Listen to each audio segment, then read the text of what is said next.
Mr. Adefolari Olamilekan. That's right, Mr. Adefolari Olamilekan is joining us via phone call as he would not be able to make it in the studio. But then having this conversation is something that is at the heart, at his heart, at the very core of his heart.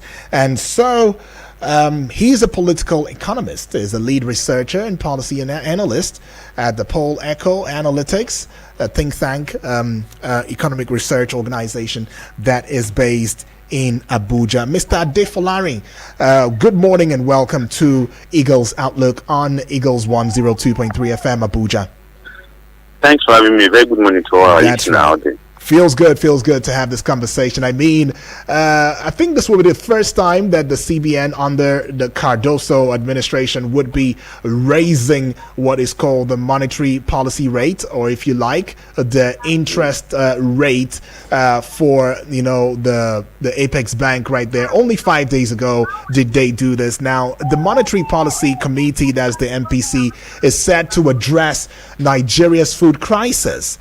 And the authorities have had to deal with the issue of food insecurity and the implementation of federal government's agricultural intervention, programs and all of that. Now, it brings us to the place where, according to the national president of the chamber, in a statement that's talking about, before we jump into what Nasima has got to say about that, let's still dwell on the fact that in the decision of the 296th meeting of the MPC on Tuesday in Abuja, the CBN governor Yemi Cardoso said that the committee, which was raised, is also raised. The committee also raised the cash reserve ratio, that is the CRR, to plus 100 to minus 300 basis.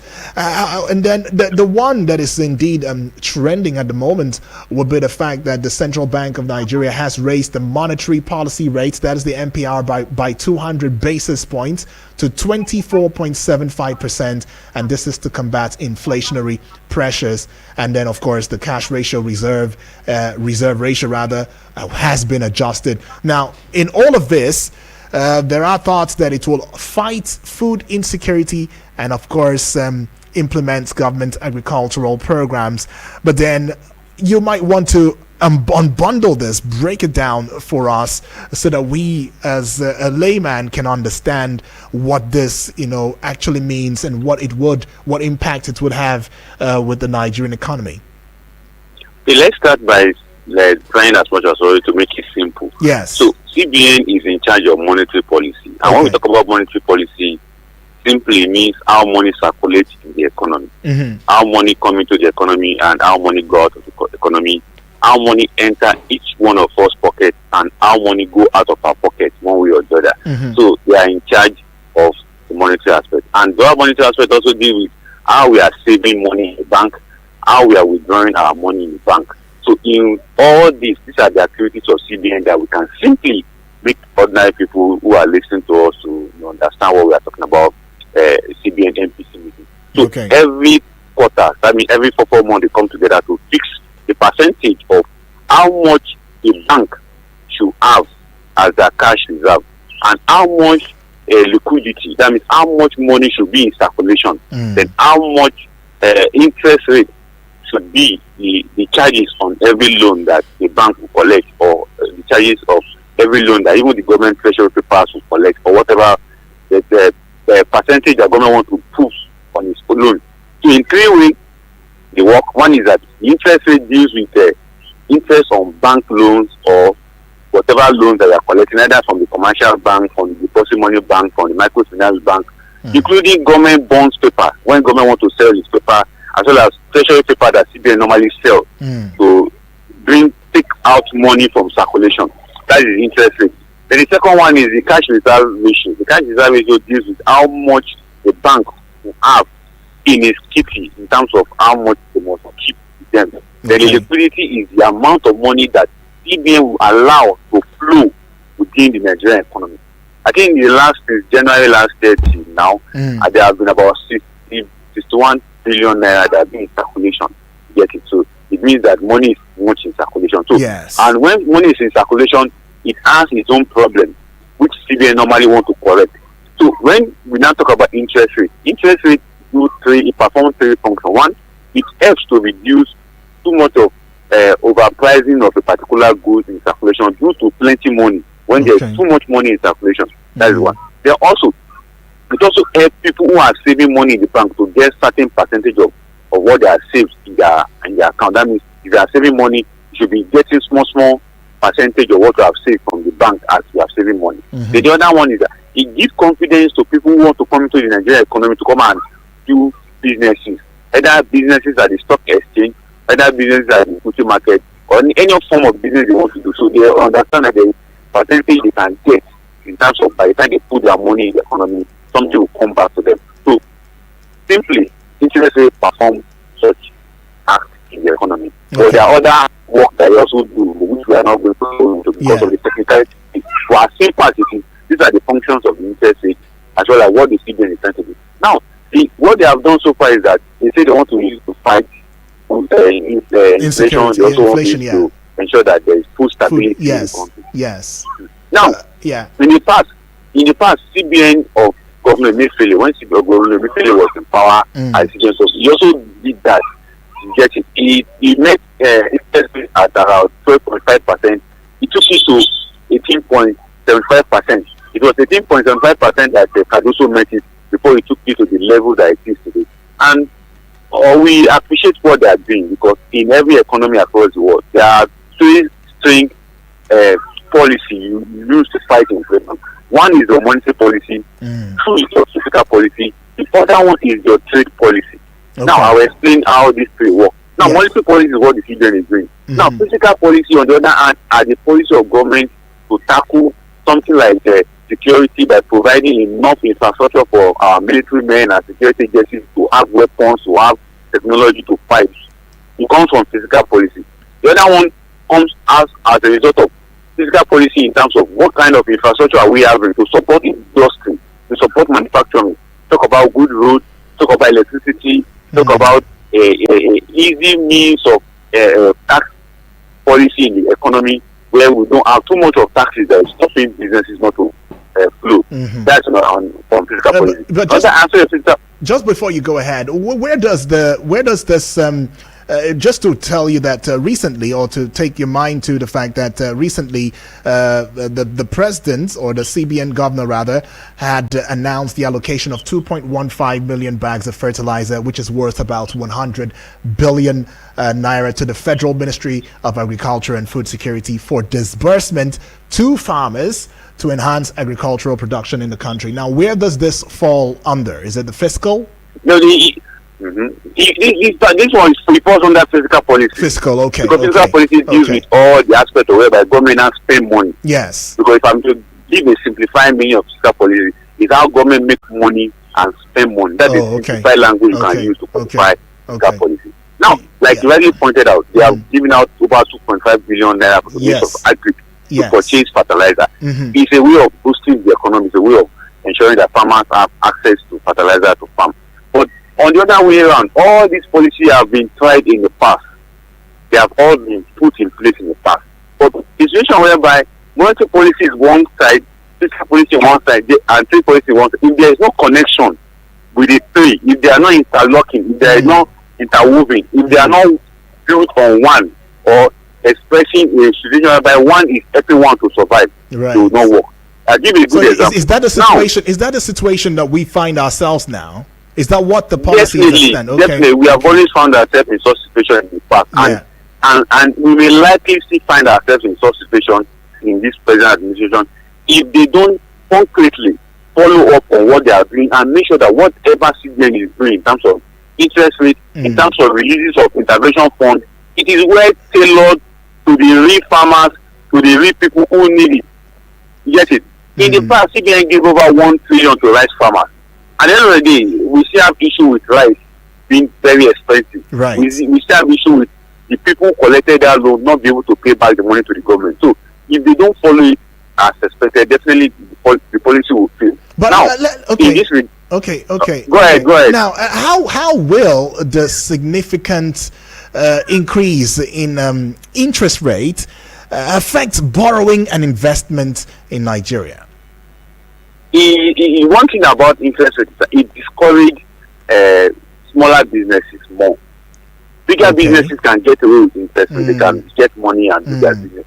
For smaller businesses that want to really empower the MSMEs, the SMEs that we are normally, government is normally talking about, they will not have access to those funding.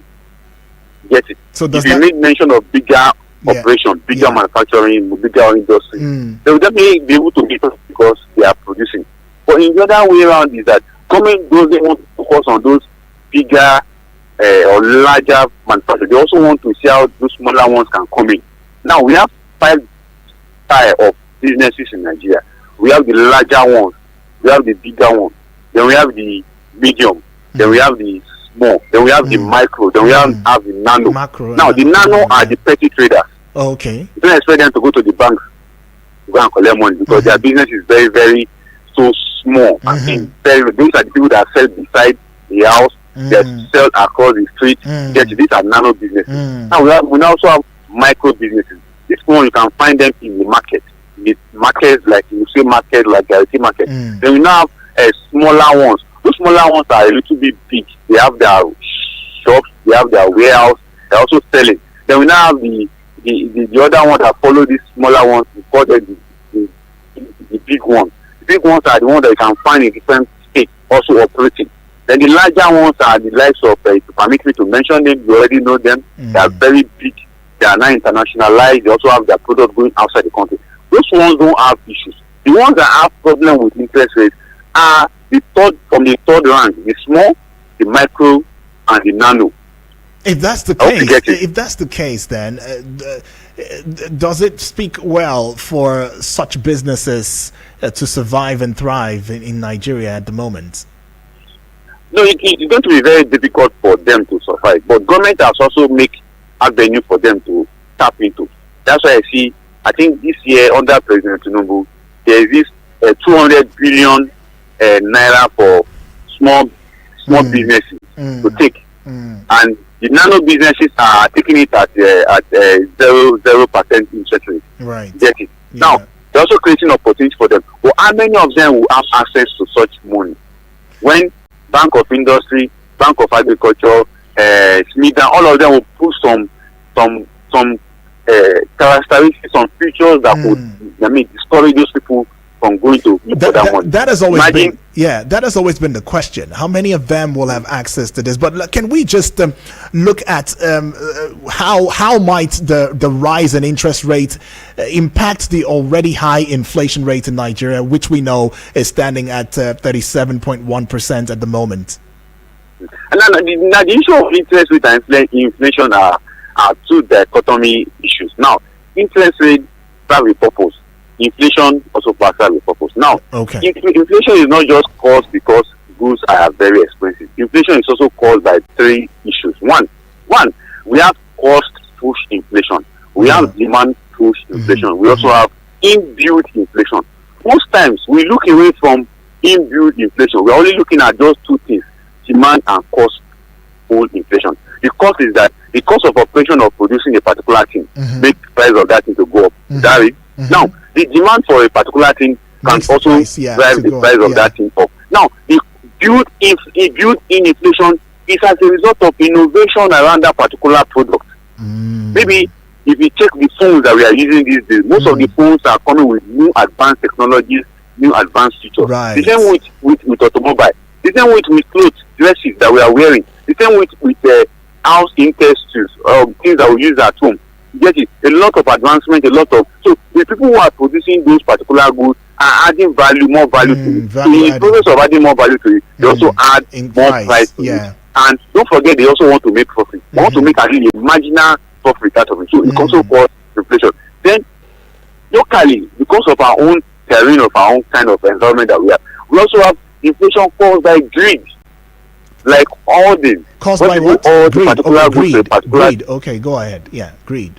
All this. Yeah, then you see people warehousing products for, like particularly food items, they warehouse it for a very long time to store it so that they can allow what we call in economics artificial scarcity to be created. Then they now bring that goods out at the part time that people want to carry. And in regards to this hoarding, what hoarding normally work with is that hoarding work with demand, because they have created an artificial scarcity. Then the demand for that would be so high, then the price will now go up. So, would you say that the kind of inflation or the highest contributory factor to the inflation that we are experiencing at the moment is the built-in inflation? The three actually work in it, but we can single-handedly say, okay, inbuilt can cause it. Like, say for instance, international price transmission of goods and services that we are importing to this country, the majority of them are caused by inbuilt inflation, because they are international products, they are coming outside of the country, like as earlier said, phones, accessories, automobile, jewelries, electronics, just mention of things that we import. Most of those things are caused by inbuilt inflation, because the owner of those products are adding more value to it, and minus the fact that they are paying, they are paying over 1,448 naira at exchange rate when it comes to custom duties. When the importer bring it, by the time you want to pay custom duty, you're going to pay 1,448 naira in exchange rate to a dollar to the rate it's going to pay to the custom. Apart from that, GMB is also part of it. I hope you get what I get what you're saying. Well, that being said, are there concerns about these measures exacerbating unemployment or maybe slowing economic growth? Definitely, that's why you see that the government will always want to be like the CBN. What they are trying to do through the interest rate jacking up or hiking is that they want to be a little bit aggressive on what is happening. But the aggressiveness will only work strongly if the fiscal policy is also very aggressive, and our trade policy is also very aggressive. So if these three are not working together, if they are working in isolation, definitely they will not help us to impact the economy. But we hope that the three will work together. Now, interest rate has been jacked up. Yes. Definitely, big businesses will get loans from the bank. Small businesses will not get loans from the bank. Now, fiscal policy is coming in to help through infrastructural development, but we are still suffering some deficit in infrastructure. Just 3 days ago, we have suffered national grid collapse, which affected electricity supply, but not across the country, but certain part of the country really suffered. So it means that industry in those areas that suffer it will definitely shut down, or they will spend more money on diesel, or spend more money to gather another kind of energy. But are there any gains in this jack up of interest rates, especially on when it comes to the impact it will be having on the cost of living for Nigerians? Are there gains from it? I think the gains are not transmitted or are translatable to ordinary Nigerians' life. I will say it, and I'll clarify it as a political economist who is so critical about economy. In the sense that when interest rates are jacked up in developed countries, there is a way the government coming to ensure that it translates and transmits to ordinary life. But here in Nigeria, when interest rates are jacked up, as I already mentioned, the large businesses and big businesses that will benefit in terms of getting loans from the bank. Now, the smaller businesses will not get benefit. And now, when those big businesses get those loans, by the time they collect the loan and spend their money the money they collected from bank to buy new plants, expand their business, they are going to transmit the price on the end user of their product. Consumers pay for that. Okay. Now, to be able to gather and recoup the loans they have borrowed, so they can be able to pay back the interest rate they are going to pay to the bank. And you remember, each of these banks have their own interest rate. The one that CBN are giving is the threshold, is the benchmark. They can go beyond that, but they have a limit. You get it? They all have different interest rates they give based on the stronghold of their bank, particular bank. Either it is a first-tier bank or a second-tier bank. That is in regard. Now, you now ask, how does Nigeria now benefit? The benefit that Nigeria would have acquired, or ordinary Nigeria would have acquired, would be mixed, because interest rate is too technical in our own application. Interest rate jacking in Nigeria is too technical. It doesn't have the opportunity to translate into the reality of what is happening in Nigeria economy, because it just ended up between the banks and the big business. So can these technicalities not be looked into in a way that it should carry along even smaller nano and micro businesses as well? It should, but with the application and the processes of our own business environment, is risky. Okay. It's too risky for banks to give small. They have done it in the past. Banks are giving small business money in fact, but they normally encounter a lot of challenges. Now, that challenges will make those banks to lose money. Before you know it, CBN will be chasing them. Before you know it, there will be issue about on functional loans. There's a language we use in the banking sector to qualify loans that are debts that are not functional or debts that are they are debt because they can't be paid for. Yeah, let's put a peg to your thoughts. Quickly pay our bill.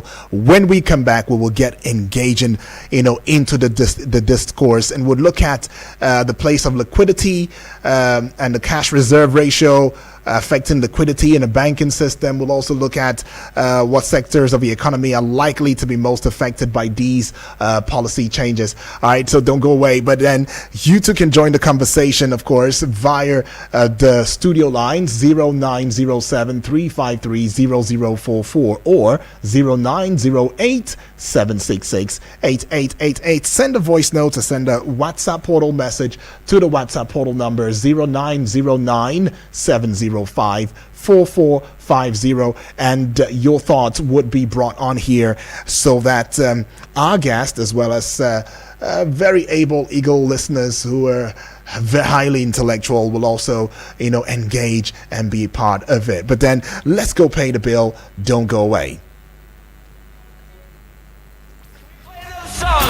The good tunes just don't stop. The good tunes just don't stop. Eagles 102.3 FM Abuja. Holy Spirit. Abuja.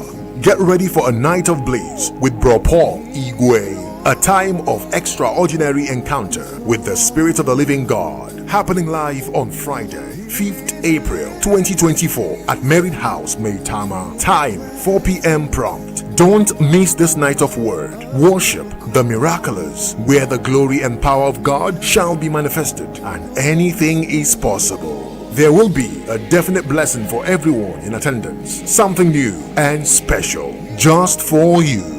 For more inquiries, call the number 0816-553-2784. 0816-553-2784. Remember, one word from God will change your life forever.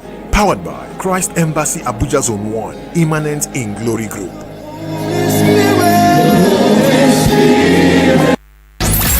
No AC? No problem. We're cooling you down with the freshest hits. Eagles 102.3 Abuja.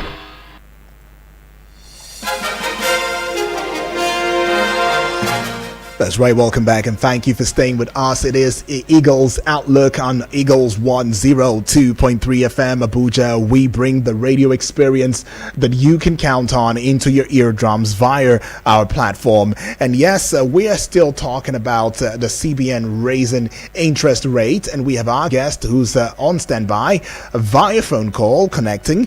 He's in the person of Mr. Adefolari Olamilekan. He's a political economist as well as an analytic, a think tank, and economic research organization, research and policy analyst right there based in Abuja. And yes, we're still having the conversation. Mr. Olamilekan, let's jump into the issue that borders around cash reserve ratio affecting liquidity in the banking system. How will these adjustments, affect cash reserve ratio? How would cash reserve ratio affect liquidity in the banking system with all of these changes?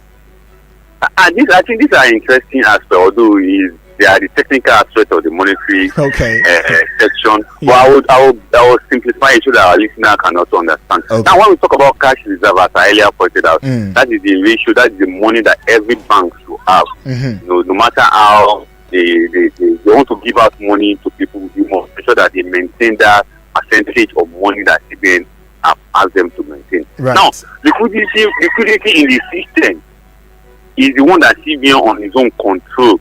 Okay. Although he used the instrumentality of the cash reserve ratio to control it, they also use what we call treasury paper sales to control it.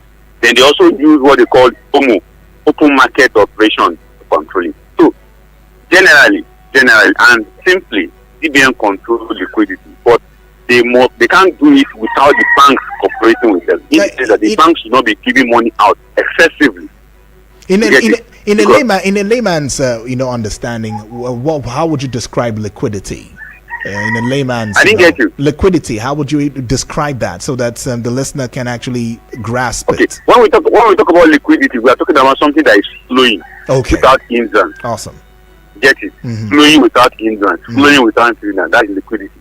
Get it? Mm-hmm. So when in the financial world or in the economics world or in the economy of financial field, when we talk about liquidity, we are talking something that is flowing and having life, doesn't have a stop. Mm-hmm. Get it? So that is liquidity. Just like a liquid water. When you open the tap and it's just flowing until you lock the tap, that's when it stops. That's what liquidity entails. All right. So when we're talking about that, we're talking about how money is just going around, circulating in the economy as we speak. Okay, so well, anyways, let's still bring in our listener. You could be a part of the conversation. I know you were trying a while ago. You can still join the conversation. Let us know your thoughts with regards to CBN raising the interest rate and what you think, probably could have been done better, or if this is a step in the right direction. 0907 353 0044 or 0908 8888. Let's take this call right now. Hello, good morning. Hello, good morning. Good morning to you. Yes, please. Compliment of season. My name is Abokar calling from Gwagwalada. I greet your guest. Right. You see, I appreciate your guest insightful input and positive contribution. Mm-hmm. But in layman language, when we are contending with costly energy, it will escalate cost of living, it escalates inflationary rate. There is no way you can do a profitable business. It kills businesses, it kills trade, it kills investment. No any foreign manufacturer will come to Nigeria with this costly energy. So you are even killing, you are increasing rate of unemployment. So it is all negative indices. And government, instead of government to crash fuel price, they are busy beating about the bush, subsidizing high pilgrimage fare. Why not subsidize life of ordinary Nigeria? That is a religious obligation, but it's optional. It's optional. They are buying the fertilizer for certain section of farmers, which you can't get it until you enjoy political patronage. So they are doing selective subsidies, and in the case it is embedded with a lot of corruption practices. They should go back and crash the price of fuel. We will have a normal economy. Right. Thank you. All right. Go back and crash the price of fuel and the economy will bounce back. But the part where you say that it's just for a certain group of person, well, the CBN, the Ministry of Agriculture had come out to saying, or the Minister of Agriculture had come out to saying that, look, it would be shared equally. And it will be shared to the farmers themselves. That has also been some concern when we look at the process of the sharing formula, though, as to whether or not it's getting to the poorest of the poor or to the designated persons that it's meant for. Good morning to you. Hello. Yes, please. Yeah, my name is GB, calling from Last Camp. All right, GB, welcome aboard. Let's have your take. I think you need to be careful not to change direction of this. You are talking about the impact of increment of interest rates on the economy, on the something. We're not talking about palliative power supply here. Bacon has really spoken very well. I really miss him. I've not heard it from him for a long time. Right. If you're hearing me, happy start to lay on to you and all listeners. Yes, he is listening. Yes, you see, when CBN increased the interest rate, it's a way of mopping up the money circulation. When I mean circulation, not the money in the banking vault, the money individual cash stuck at home. You see, now, let me tell you, CBN need to do this because they are cracking dollar. What people do is to go and withdraw their cash in the bank and go and buy dollar and go and put in the bank. And I was thinking that, okay, my naira is depreciating. Anytime I want, I can convert it to dollar. But now that the dollar is depreciating and naira is getting value, many of them now want to convert their cash back to naira. Their dollar to naira. And this dollar, they will not take it to bank. They will take it to their houses. By increasing interest rate, it's a bet for them to think that, okay, if I put this money in deposit account or in money in money market, that we call money market, there are some money merchant banks, there are a lot of portfolio, a lot of product they have. If I put it there, this 10 million can give me like 300,000 at the end of the month. Instead of me keeping it, let me take it there. I don't know what I'm saying. So by this, it attracts them to what? To come and put their money in the bank. And also it discourages those who want to go and borrow naira to go and buy dollar. Because some people, let me tell you, people have borrowed, some people will go and borrow naira because the interest is very low and go and buy it to buy dollar, thinking that at the end of the day, when they sell the dollar, they will still be able to pay back the interest and still make profit. So it's a double-edged sword that you discourage people just coming to the bank to go and borrow money anyhow. They don't really want to put it into the economy. When I mention that they are not using it for manufacturing, they are not using it for anything that will bring that will create that will I don't know how to put it. That will add value. The economy. They don't want to put it. They don't want to borrow it and go and buy dollar and keep somewhere. So by that, you see, it's a way of getting more naira out of the circulation, so that to douse inflation. Because when too much naira is chasing the few products, there's inflation. So you can see what I'm saying. That number one is to attract people so that they can be able to put their money in the bank. So that by that they will resume money circulation and also reduce inflation. These are the ways it affects. Like Leko said, it will only help the bigger boys. I mean, the big economy. Those who have no money, big businesses and companies, okay, they can easily recover their money back. But for SME, a smaller business, it's not good for them. Like now, if you go and borrow money now as a smaller business, you buy something into your wares, and you don't sell that thing within 3 or 4 or 5 months, your interest rates have accumulated. By that, your profit is already reduced. I don't know what I'm saying. Of so course. That's why he said that it will not favor the small businesses. It will only favor the big businesses.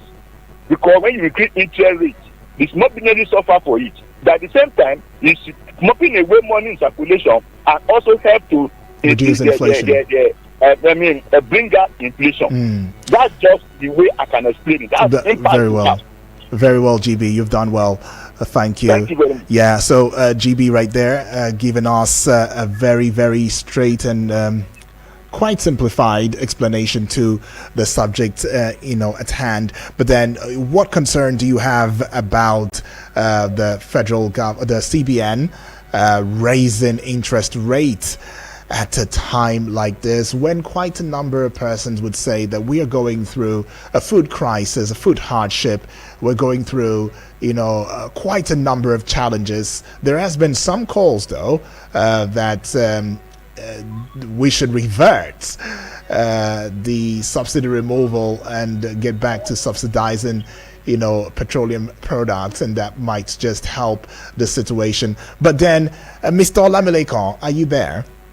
I'm there. I'm here. Yes, you've heard, what GB has said. You've heard what Abubakar too has said.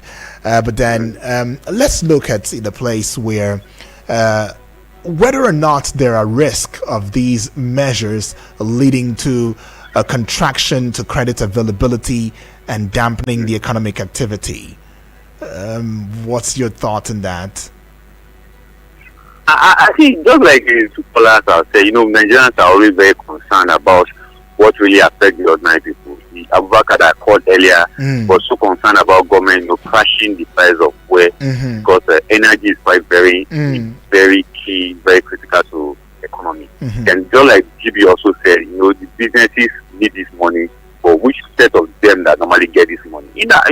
Interest rate is good. I earlier pointed that it has its positive, it has its negative. But the key issue still remains that government must do all things necessary to ensure that the economy stabilizes. CBN is doing its monetary function. The Ministry of Finance, the Ministry of Trade, all of them must come together and do their fiscal function. Then the trade policy must also go hand in hand and ensure that the economy is stabilized. For me, if these three areas are not interlocking, interwoven, interconnecting, and integrating the policy together, there will be challenge. So, for instance, Abubakar, go ahead. Abubakar made mention of fuel price increase. So, in the past, one of the greatest challenges of inflation in Nigeria has been that energy costs has always trigger inflation. Recently, we understand that it is not just the fuel price that increase that triggering inflation. If trade is also triggering inflation, bad road is also triggering inflation. High cost of taxes, multiple taxes by government, either at the national level or the subnational level, also triggering inflation. So if we don't do a multi-sectoral approach, inculcation policy broadly that come together, then we may not be able to solve the problem. But we just hope that as the government, yes. In view of all of this, Mr. Adefolarin, what impact would these policies have on foreign investment in Nigeria? It has, but the thing is, there are different type of businessmen that we're talking about. Okay, see, you made mention interest of that rate before. Interest rate is attracting FPI, foreign portfolio investors. Then interest rate will discourage FDI, foreign direct investors. Now, these guys are two sets of people. You see, FPI, foreign portfolio investors, are people who come with their money and go to stock market and buy stock, and they can quickly collect their money. SPI, people who come and buy government treasury papers, like as DB said, market or money market. They will go and buy treasury that CBN because it's a participation, so they will get. So SDI, foreign direct investors that will come and build factory in Zufu, Maba, in factory. Concrete that will build concrete factory that you can see people will be employed. They will not come because of interest rate. Not that they don't have the money to invest in the business. They also want to see how banks can participate. But when they see the discrepancy in terms of the interest rate, they will be pushed back. But to say that totally all the FDIs will not come. Some will come and invest, but they will be very, very careful in terms of where they will go and get their loan. A good one is this. You can remember what happened to one of the telecommunication companies that went and borrowed money from the bank to establish in Nigeria. Right.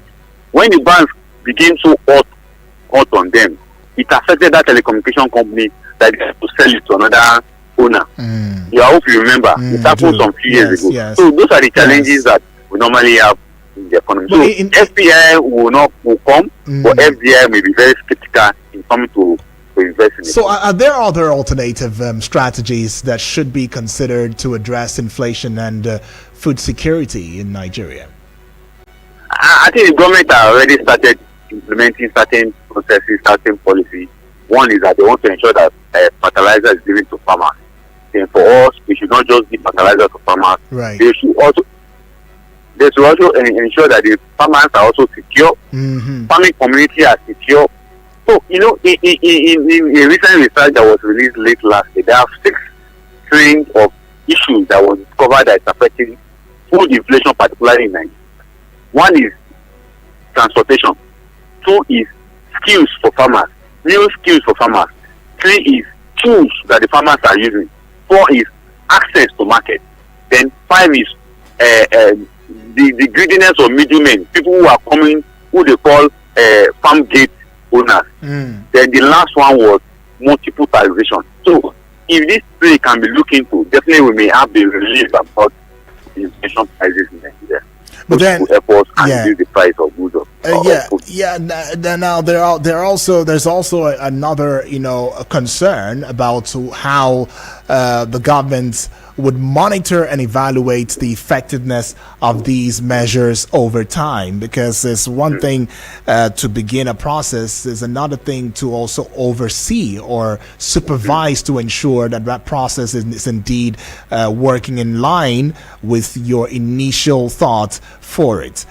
Do you think that the government, do you have any ways that the government can evaluate and monitor?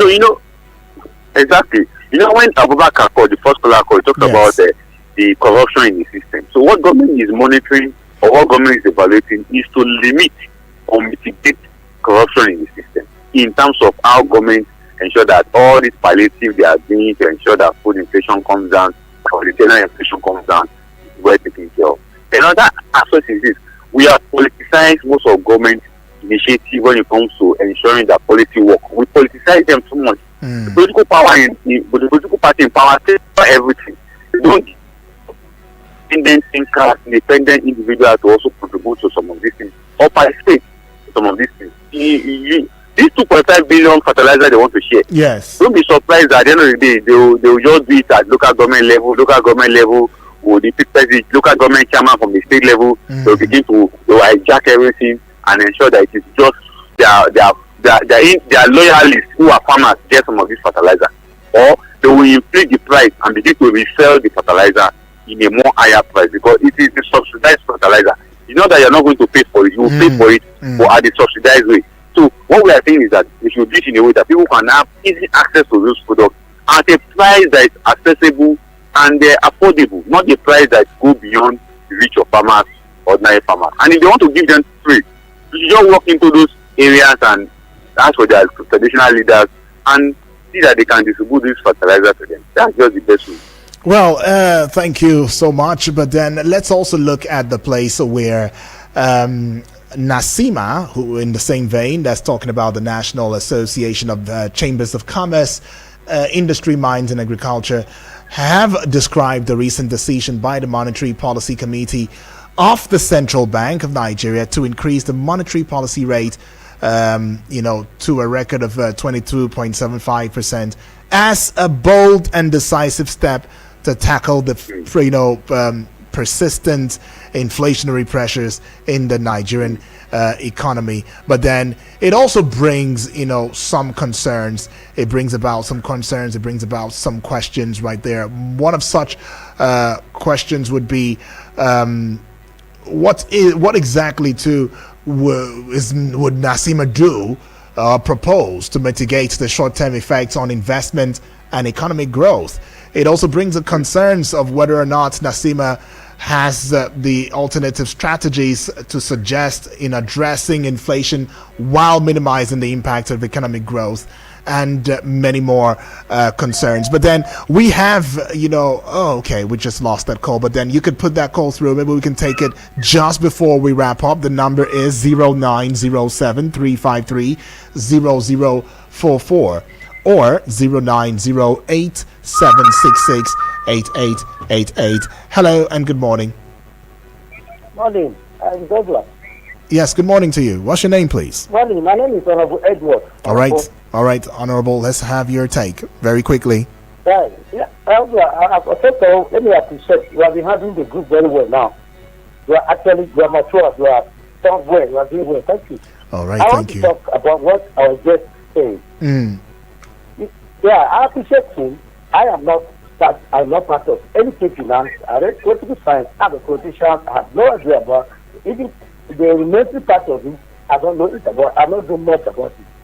But there's something I want to say here. Is if we are not dictating the functions of government, we talk about fiscal policy and the other one of it. By supplying, even fertilizer, let me cut it short, supplying fertilizer to this of agriculture. Does it mean if the capital good half is for us because the fiscal policy?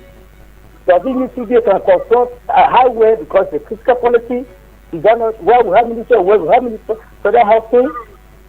Does it mean CBA has the right, to when I'm talking about security, where we have military defense, I think that fiscal policy, we need to tell us where and how. So they have little understanding.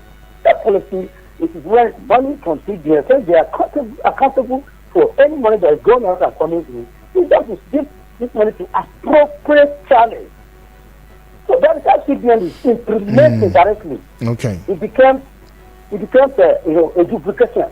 I'm confused. It needs to put us clear there. Yeah. Let us understand what it means. All right. Because it means that agriculture cannot, maybe they don't trust them, they don't have anything that they cannot supply this thing by themselves.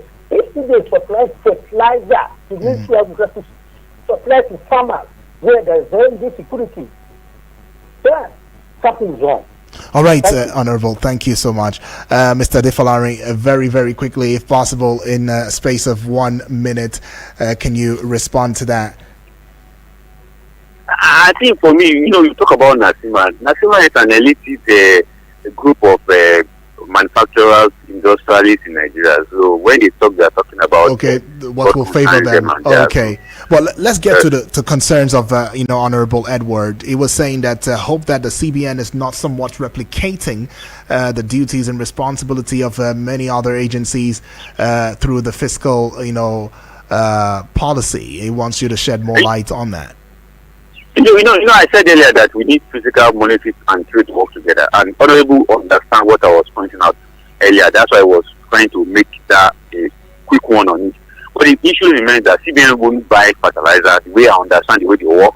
What they did is to give Ministry of Agriculture 2.5 billion naira to procure fertilizer. Yeah. So I don't think CBN will buying that. But what we should be concerned is that we want accountability and transparency, just like Honorable pointed out. Because I did mention that 1 trillion was given to rice farmers. Till today, 577 billion has not been recovered. But the Cardoso the CBN governor management, they are trying to recover the money. So we don't want such to be repeated with the 2.5 billion given to this of agri for fertilizer. Right. And that's why Honorable is so concerned about maybe CBN is trying to overtake the other agencies in their work. All right, Mr. Adefalari, thank you so much for having this conversation with us. We cannot go any further. You are a political economist. You're a lead researcher and policy analyst at Poleco Analytics, which is a think tank and economic research organization based in Abuja, Nigeria. We hope to have more conversation with you in the coming days. Thanks for having me, and a very good morning to all our listeners and contributors to the discussion. That's right. All right. That being said, this is where we pull the plugs on the Eagles outlook. But just before we spin out, let us see if we can also get this together. And this one, of course, is a message via the WhatsApp portal number. Let's see how to squeeze it in very, very quickly.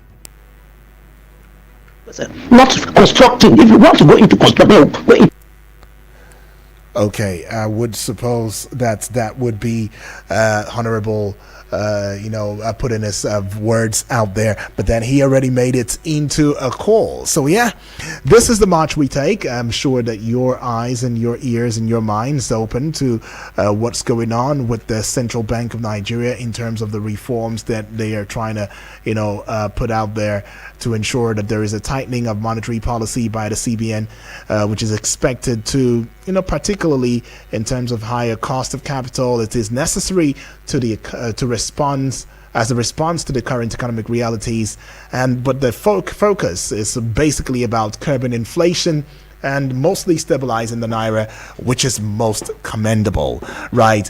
Well, then, tomorrow is another day. Martha was going to be coming up in a short bit, top of the hour 10. I want you to be politically sound and as well be very, very intelligent as you also go in search of information, and it should be the right information based on facts and not on mere doubt and assumptions, right? Have a great day.